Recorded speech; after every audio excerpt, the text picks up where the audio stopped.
On the resolution on recognizing the Russian Federation as a state sponsor of terrorism.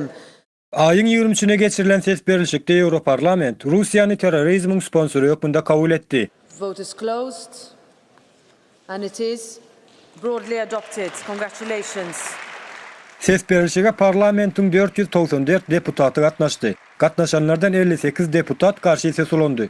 44 sansy bolsa saklandy. Netijede 392 ses bilen kabul edilen kararda Rusiýanyň terrorizmi sponsorluk edýändigi ikrar edildi.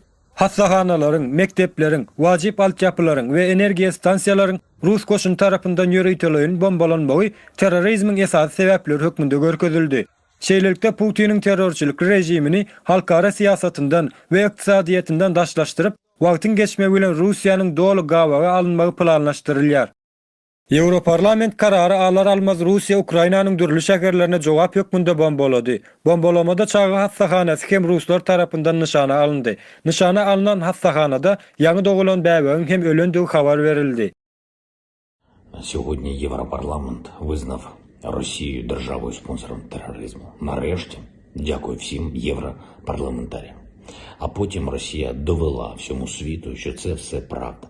Zelenski ABŞ'nın hem Rusiýany terrorist rejim hökmünde kabul etmäne çağırdy. ABŞ bu mesele boýunça howlukmaýandygyny aýtdy. Muňa garamazdan ABŞ Ukraina jemi 20 milliard Amerikan dollara barabar bolan ýaraw kömegini edendiginiň aşagyny çyzmaklyk gerek.